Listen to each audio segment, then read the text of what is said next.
If his revelation suggests terrible judgments are coming on the earth, will anyone escape?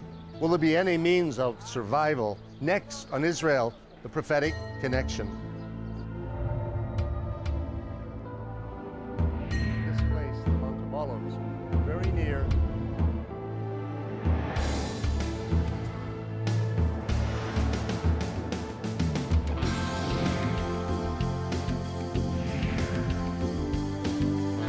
fulfilling the prophecy, waiting for the day when the Messiah will come.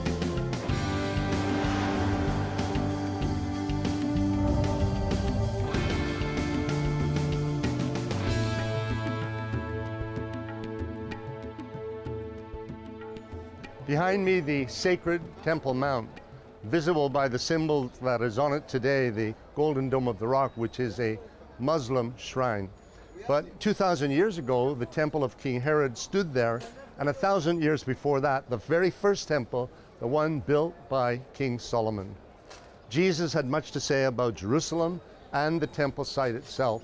In fact, he gave a warning that's found in Matthew 24, and he talked about a time of great tribulation that was coming in the earth, an unprecedented time of tribulation. There'll be nothing like it before it or after it. In fact, he gave a warning to the inhabitants of Jerusalem. He said to them that, "Let him who is in the field not go back to get his clothes, but woe to those who are pregnant and to those who are nursing babies in those days." Obviously, because of the sense of urgency, you need to move as quickly as you can and as far away from Jerusalem as you can possibly get.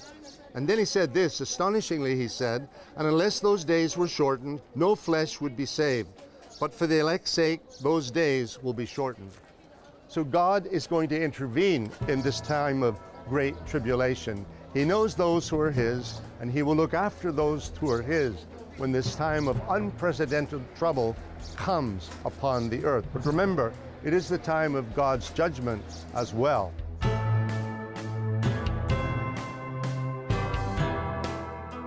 As John's prophetic experience continues, he sees two specific groups, while the second group consists of martyred Christians who are now in heaven. The first group mentioned are Jews, chosen from the 12 tribes of Israel, who are still on earth. But who are these 144,000 chosen Jewish servants that are sealed and set aside for God's purpose? In Revelation chapter 7, John refers to 144,000. In the description of these men, they appear to be Jewish, they appear to be holy men, unmarried, virgins. They are messengers, it appears. I believe these are latter-day Jewish evangelists. The Jews were called, in the book of Isaiah, the light to the nations. And so it only makes sense that as the gospel is preached in every nation before the end comes, that the Jewish people would return to their original calling. Does this mean that God is going to use 144,000 Jewish evangelists to proclaim his message to an unbelieving and rebellious world before Christ returns to earth? This is what the book of Revelation refers to in regards to God raising up an army of dynamic preachers, evangelists, with signs and wonders following during the tribulation period. Will it happen? I believe so. Will I be there? I hope not. But if I can say this, I believe that these will be men and women chosen of God that will bring forth the call of God with thunder and lightning in every word they speak and the way they walk, which will shake the nations. But why 144,000? And why 12,000 from each of the 12 tribes of Israel, especially when these tribes were scattered among the nations many centuries ago? Could this mean that God knows exactly where the descendants of these 12 tribes are today? Well, 144,000 is a mysterious number, 12,000 from each of the 12 tribes of Israel. But I tend to take a more literal approach to this section of the book of Revelation. I believe that it's literally 144,000, and it is 12,000 believers from each of the 12 tribes of Israel. And I don't believe that any of this would have been possible without the restoration of the Jewish people to their land and the creation of the modern state of Israel, or without the reemergence of the Messianic remnant. So I believe that we're moving towards this actual event when there will be 144,000 who will stand as witnesses to the Lord. However, I believe that we're not there yet. And I believe this will become much more clear when we get further into the end times. But John also mentions a second group, which he refers to as a great multitude, which no one could number. When John asks who are these, he is told that they have come out of great tribulation. The second group of saints that are mentioned in Revelation chapter 7 are those who have white robes, who have given their lives unto death for the testimony of Jesus the Messiah. Today we see already tens of thousands of Christians throughout the Middle East and in other nations of the world that are being persecuted and giving their lives and being beheaded for their faith in Jesus the Messiah.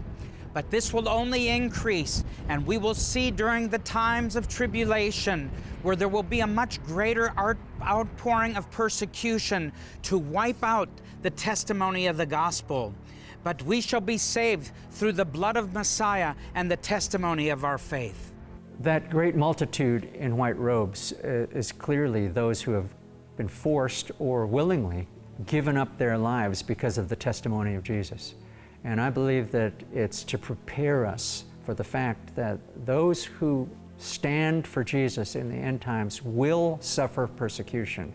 And already we're seeing numbers of Christians being forced to give up their lives because they're unwilling to relinquish their testimony for Jesus.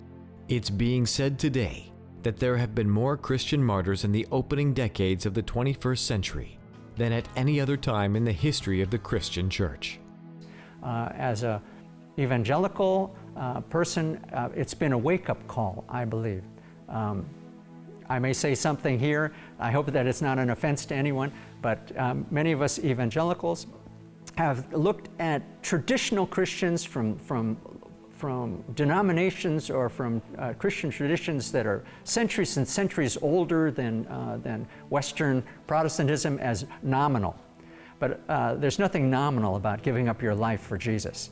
And now we're in a situation now where hundreds, even thousands of Christians have been killed just in recent years, just simply because they will not give up the name of Jesus. From denominations and traditions that some of us don't even know the names of their traditions. There's nothing nominal about that. And these ones in white robes are the ones who have given up their lives because of the Lord. And I believe they have a place of honor, and this is reflected in this revelatory book. Many Christians today are facing stark choices. Some are being imprisoned for refusing to embrace new standards of morality. Others are being forced to choose between renouncing their faith and martyrdom. You know, when you consider this word, the Great Tribulation, as opposed to the tribulation, you're talking about a serious time on planet Earth. And you know, we live just outside of the city of Jerusalem, on the hills of Benjamin, in a place called Mevaseret Zion, which means announcing the good news from Zion. Sometimes the good news isn't very good because when we open the windows and there's events happening in Gaza, we can hear the bombs falling, and we can hear the rockets falling or hear them coming over our house, and then we have to run down to our bomb shelter. So we understand existentially a little bit about some of these words that are not just words to us, we understand it. And then we think about what's going on in Syria. Over 220,000 people killed. That's 10% of the population killed in the last 3 years. And the world, what is the world doing about it? Literally nothing. It's just getting worse and worse. I believe the greatest revival is yet to come. Revival often breaks out in the midst of trouble. When people get desperate, they reach out to God. And I believe that there will be a great tribulation on the earth, greater than any tribulation till now. It'll be a time when people have no hope but God. They will turn to Him. There will also be an enemy. Satan knows his time is short. He will have his forces, his demonic forces, that will come against those who come to faith. And there will be a great slaughter. There will be persecution. There'll be martyrs. I believe those wearing these white garments will be those who are martyred during this great tribulation. Perhaps Christ gave the revelation to John and told him to record what he saw and heard so those who believe in him could read John's words in Revelation and be encouraged to cling to faith during the dark and troubled times John describes. What we're facing in our generation is not just a wave of persecution. We're beginning to face the end of time. We're beginning to face the conclusion of human history.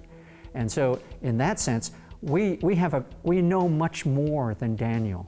We know much more even than the revelator who was given this incredible revelation that it was inspired by God.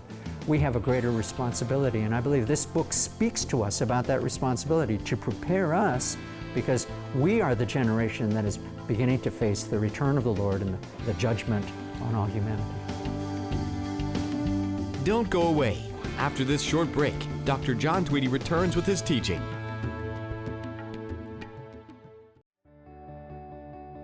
Me'er Panim is one of the charities that C4I America supports.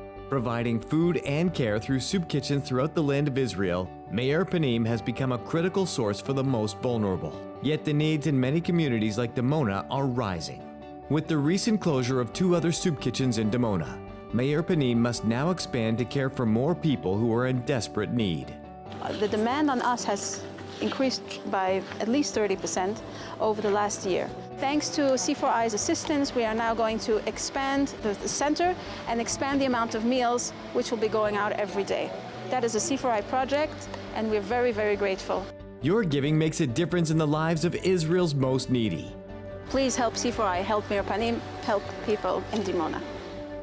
Call or write today and partner with us with a gift of just $20 or more, and show the people of Israel that you care. We're waiting to hear from you.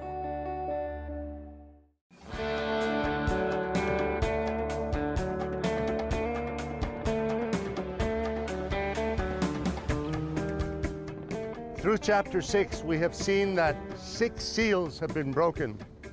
The 8th won't be broken until chapter 8. And in between chapter 7 of Revelation, if you like, an interlude, but in the interlude, 2 very special groups of people that John describes, that he in fact saw in his visions, the revelation that Christ gave him. But let me begin with the first group. They're found in chapter 7 and verse 1. After these things, meaning after everything that has preceded these things, including the cry of the martyrs in chapter 6, and the cosmic disturbances that occur after that, the great earthquake, the sun became black as sackcloth of hair, and the moon became like blood.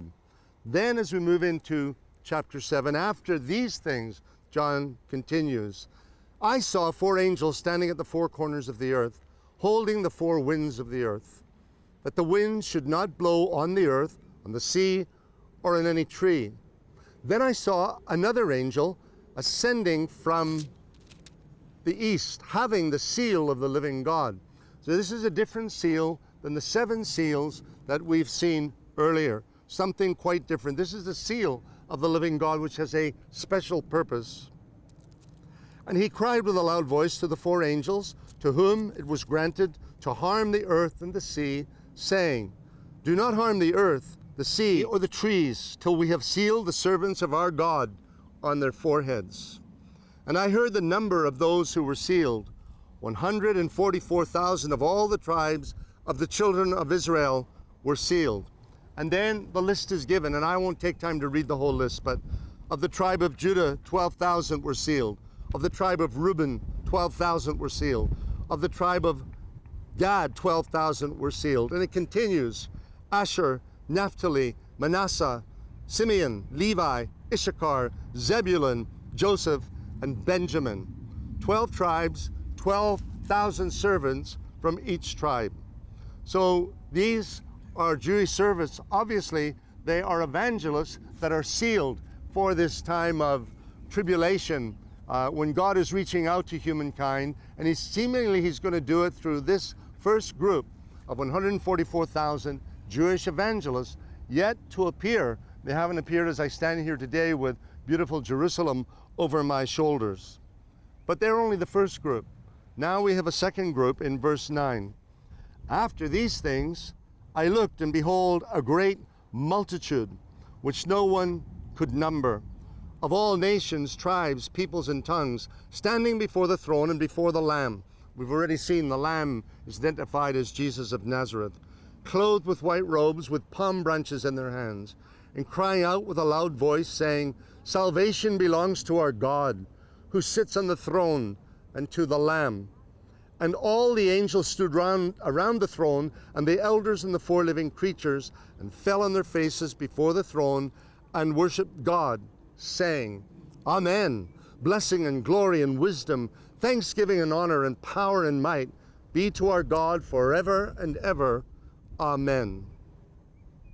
Then one of the elders answered, saying to me, "Who are these arrayed in white robes, and where did they come from?" And I said to him, "Sir, you know." And that John was very wise in his answer. He said, in so many words, "How should I know? You live in heaven, you know who they are, you recognize them."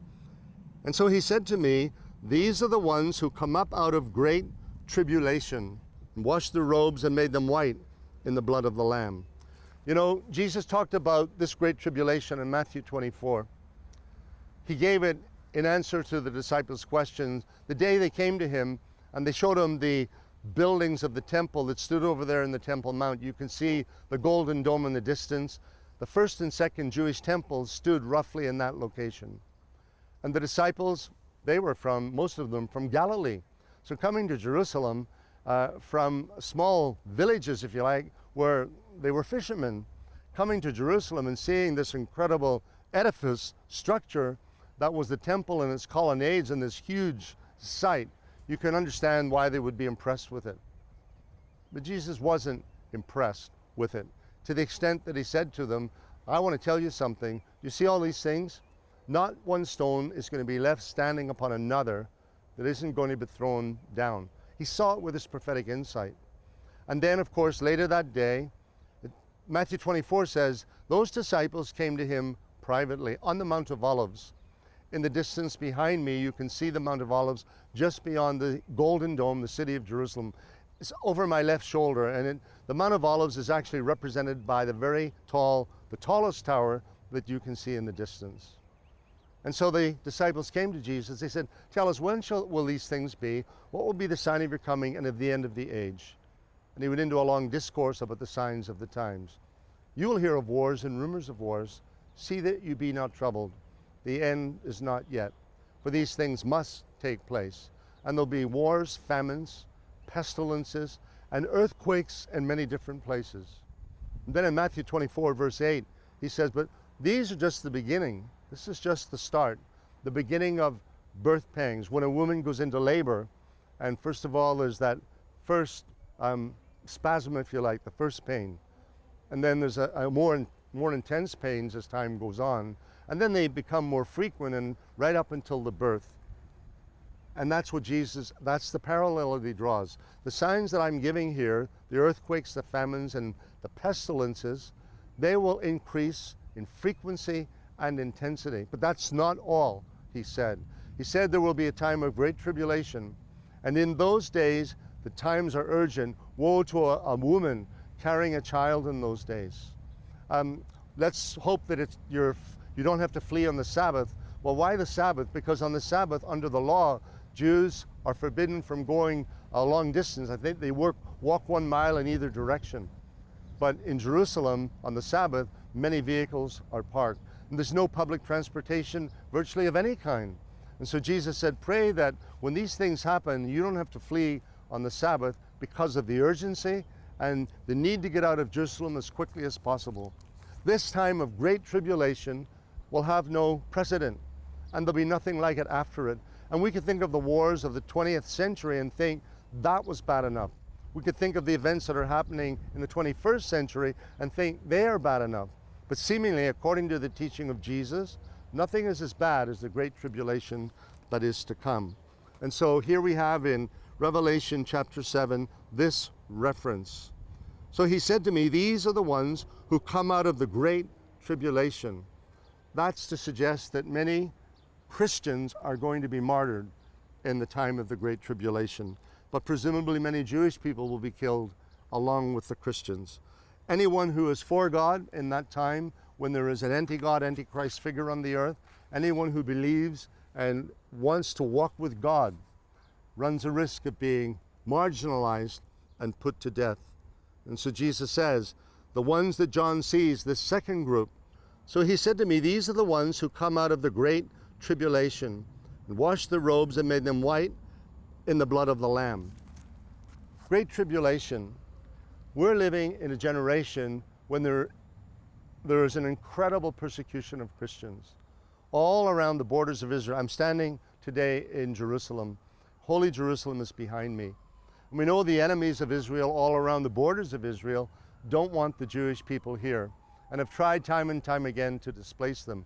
So even since 1948, when Israel became a nation again, there has been one war after the other. And in recent times, missiles raining down in Israel from Gaza. And it goes on time after time after time against the Jewish people. But the Great Tribulation obviously is also against the Christian people. And we're seeing in our own generation where we're shocked because it's happening and no one seems to have the will or the ability to stop it happening. And all through the Middle East, in Iraq, in Syria, in Yemen, in Libya, Tunisia, and all other places, Christians are being brutalized by this entity known as ISIS.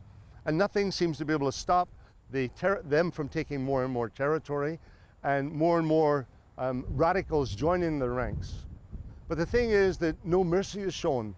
In past wars, prisoners of war are taken. In fact, in Israel's case, Israel has exchanged as many as 1,000 prisoners just even to get the body of an Israeli soldier back, never mind a soldier that is alive. Because life has value. But life has no value for these forces that are coming against the Christians and the Jews. Even children are put to death.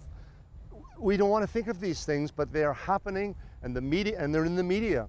Children even being beheaded. Coptic Christians being lined up on a beach in Libya and systematically killed. Whole communities of people, whether they're Christians, but if they're not of the same stripe as ISIS, then they're being put to death. So Revelation is warning us of this time to come, but the silver lining on these dark times is this passage here, where it speaks about the martyred saints.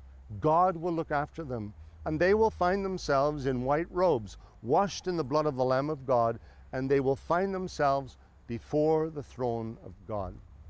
So there is death, but beyond it, there is life. And for those who remain faithful to their Christian calling, hope in the kingdom of heaven, in the presence of God Almighty, the God of Abraham, Isaac, and Jacob. Stay tuned for more from Dr. John Tweedy after this break.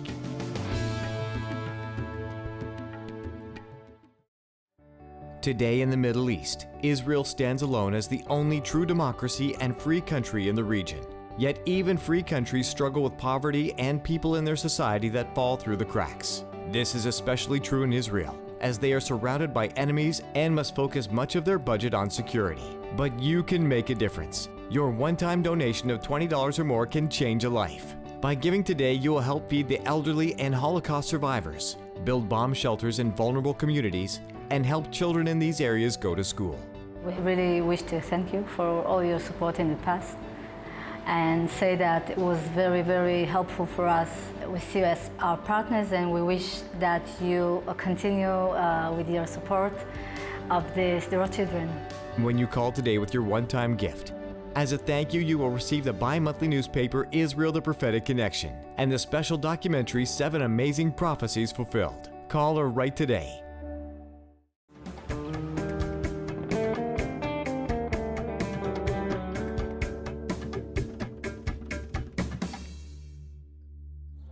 Today is a very special day in Jerusalem. The square behind me by the Wailing Wall, they're getting ready to have a very special ceremony. They're going to remember Israel's fallen soldiers, those that have died in battle defending this country.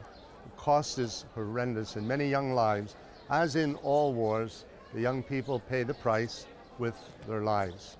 And so they're remembering that here today. In fact, all over the land of Israel, sirens will wail as if in weeping for Israel's lost sons and daughters. We come to the 7th chapter of the book of Revelation. We find there is weeping in heaven. In fact, we see the martyrs, the Christian martyrs that have paid the price with their lives, and they're dressed in white robes, and they've been made white in the blood of the Lamb. But there's hope for them, as for those that have died in battle defending Israel. Because as this passage in chapter 7 ends, it ends with these words, speaking of the martyrs, they shall neither hunger any more, nor thirst any more. The sun shall not strike them, nor any heat. For the Lamb who is in the midst of the throne will shepherd them.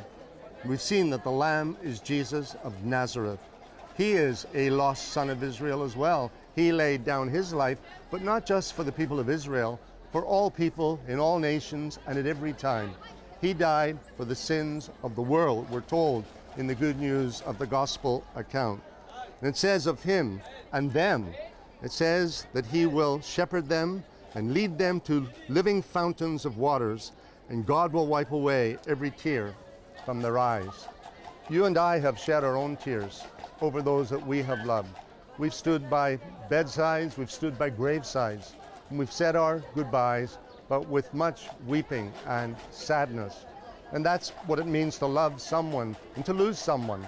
But the book of Revelation is also a book of hope, because it is telling us here that brighter days are coming. The dark clouds will have silver linings. And even those martyrs that are seen in Revelation 7, and we're living in a time of the martyrdom of Christians. We know that Christians paid with their lives in the first century. They paid with their lives down through the centuries.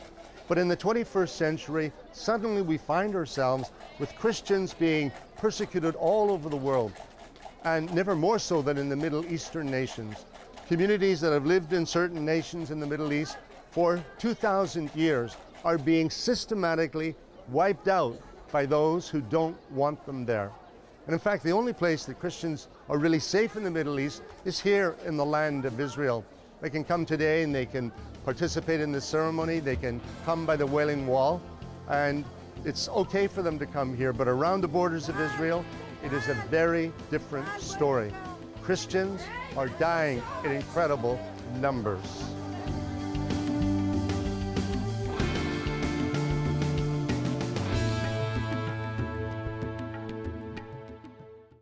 For many years now, C4I America and our partners have been there for Israel, especially during times of war and hardship.